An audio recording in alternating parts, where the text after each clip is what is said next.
Hi, good afternoon. My name is Teddy Low, and I'm a designer and a contemporary artist that has been using LED technology, lighting technology, for the past decade.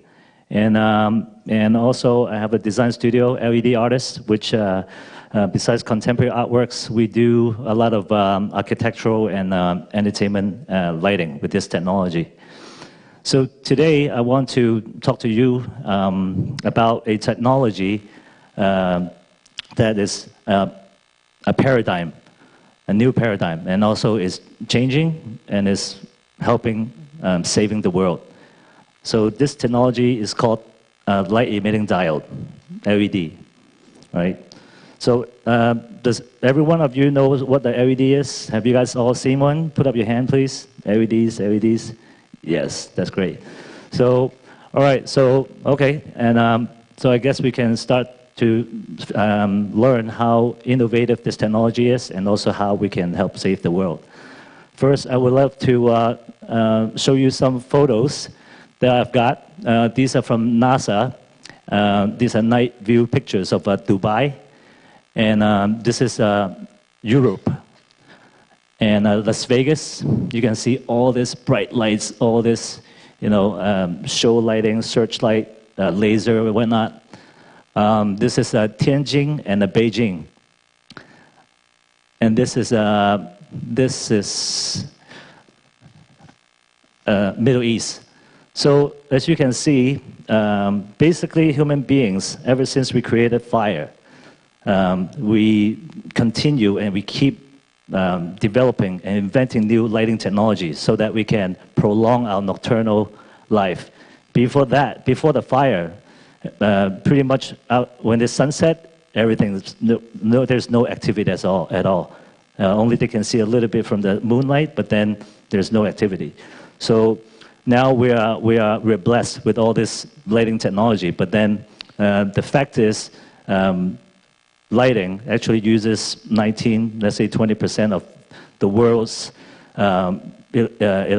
electrical energy each year. So it's a godsend for us, for us in the technology and design field. Finally found something like LEDs that can save a lot of energy. Let's say 40 to 60% of from the past technology per se. And oh yeah, this is Hong Kong. Hong Kong is very well known of these Guinness Book of Record, the longest running light show. And the Victoria Harbour is very vibrant. But then I would like to help as a responsible designer help minimize all these energy wastage as well. So I would like to start with the origin and the capabilities of LEDs. So this is the collage I work with a New York artist called Simon Grandini. We create a series and for the topics of today. And this is the timeline of the invention of LED. So basically, LED was invented about 100 years ago, right? 1927. First discover, invisible one, then it's keep developing, people keep innovating, and then around 1963, they finally developed a red one. So the red one you see at the VCR, at the clock, all this indicator. So that was after 35, 40 years. And then people keep developing in the 60s, 70s, the blue one, yellow ones, amber ones start coming out. So there are a lot of different colors of indicators and things you start to see. But then only until 1993, a Japanese scientist, Sujin Nakamura, finally developed a blue one.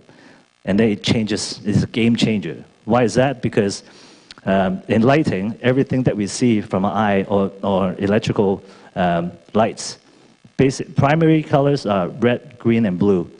So it's different from paint. So once we have the blue one, we can create a full spectrum. We can create videos, we can create even white light, which you can see later. And then in the 2000s, people keep pushing the efficiency and the power of LED, keep developing so that it's brighter, it's cheaper. So in the soon future, everyone will be able to afford it. All right, so what is so special about these lights that can really save the world? I always say it save the world economically, environmentally, and also aesthetically.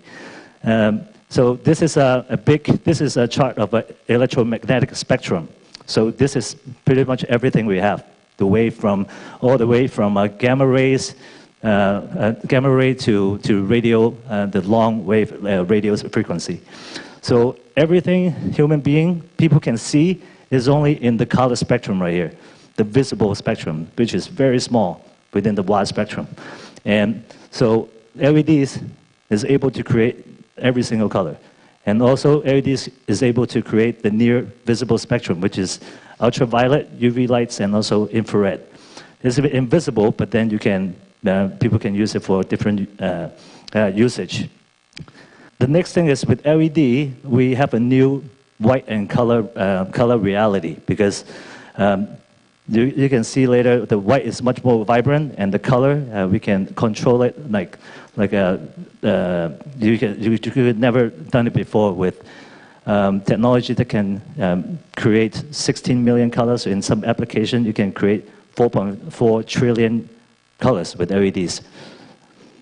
So why is this so important to push the revolution of LEDs? Because one of the things is, if you look at, this is called efficacy, which is efficiency of a light.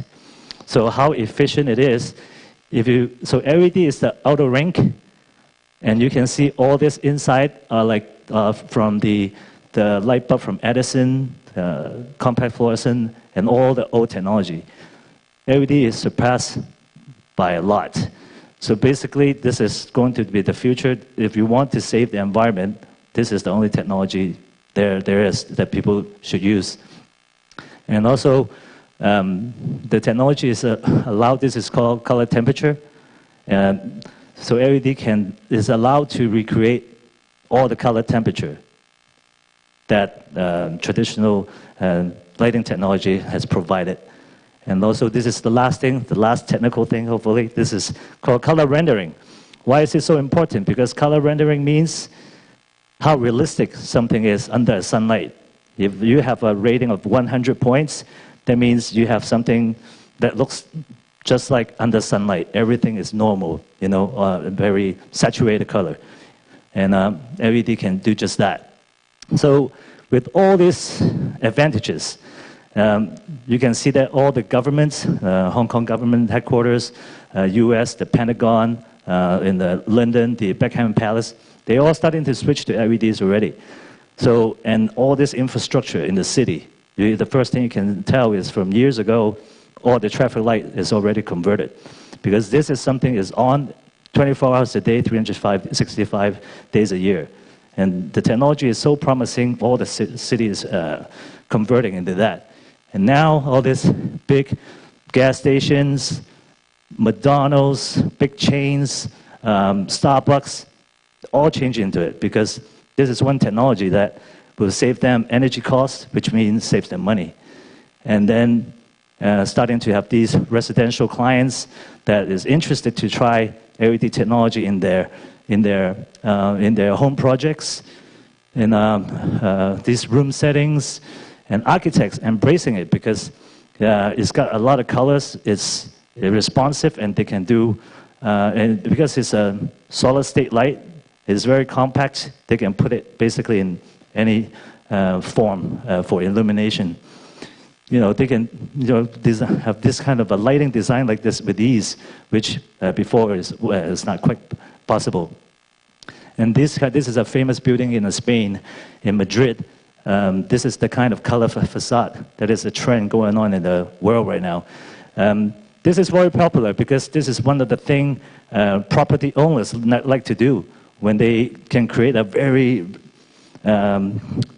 mesmerizing lighting design for their property. Their value goes up naturally. So many buildings are doing that. And you can really tell from looking at the buildings in the Victoria Harbour. So with all these color that we have, we can, some scientists start building using these color, making small pixels. So with small pixels, when you have a lot of them, you have a matrix, that's a big TV screen, pretty much. So now we have a new visual culture, in our reality.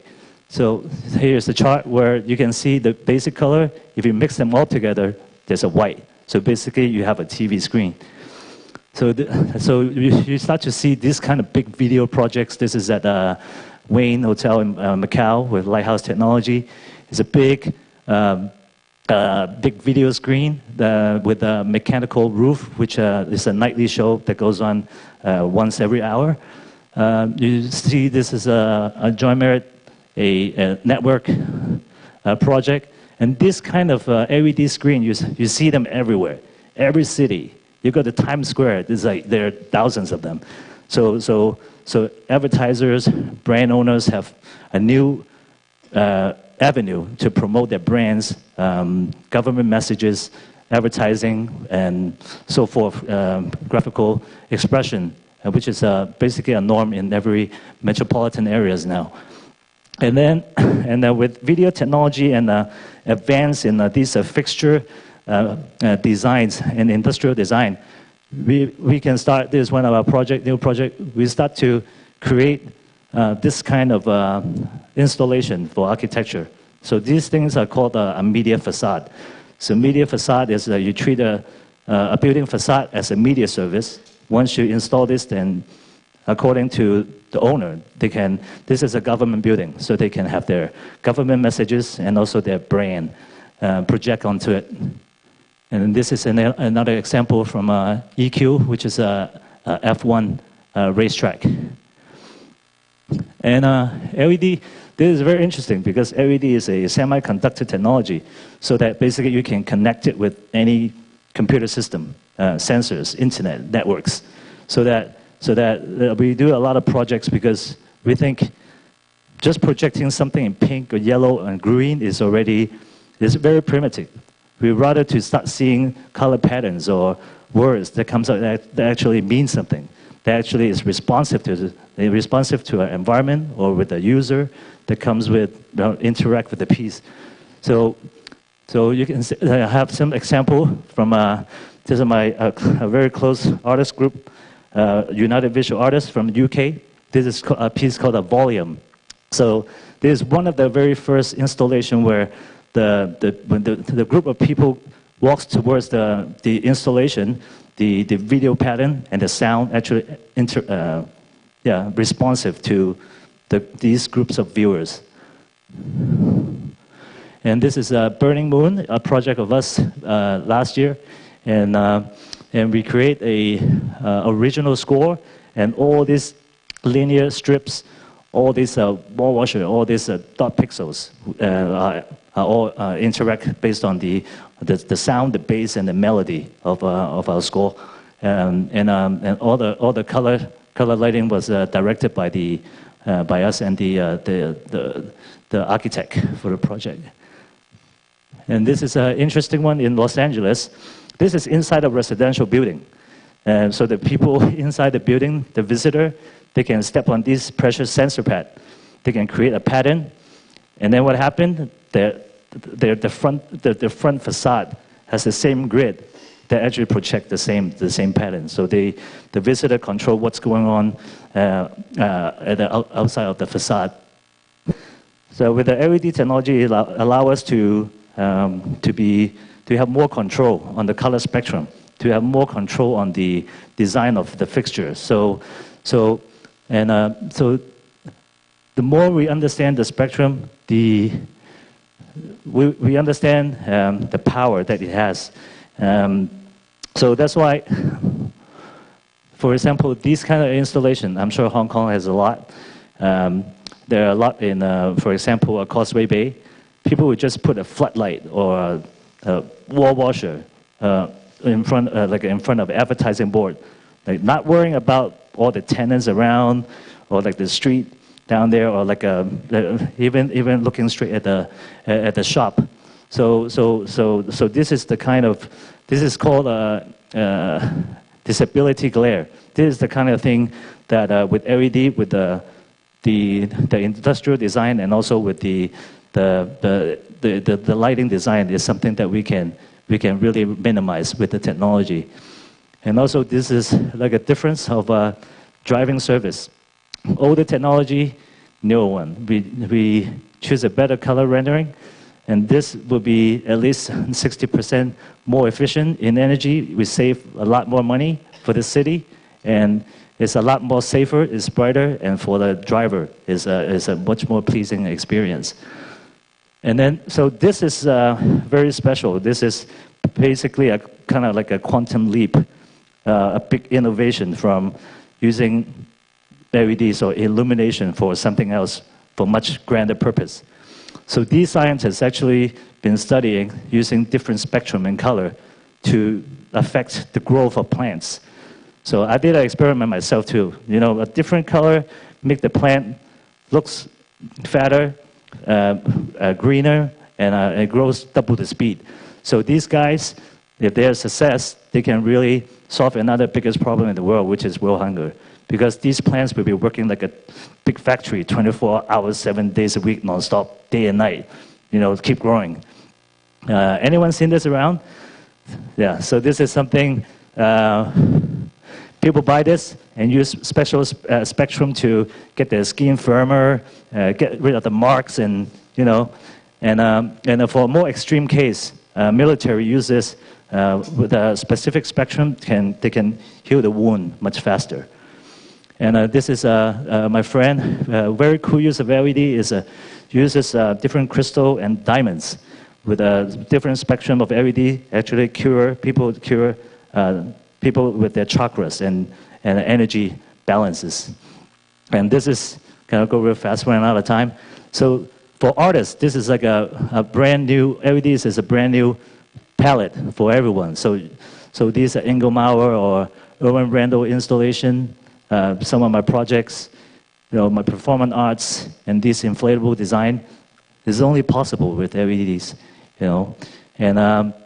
And so with all this fascinating advantages, I would like to really invite you guys to join the revolution. And this is the easiest thing you can do to save the world. Just use the LED, you know. Just buy a light bulb and switch it, and that's it. And so really, like I suggest everyone should strive on innovation and creativity to the unseen and imaginative future. And last thing is, so Einstein once said, for those who have the privilege to know, has the obligation to act. So, thank you.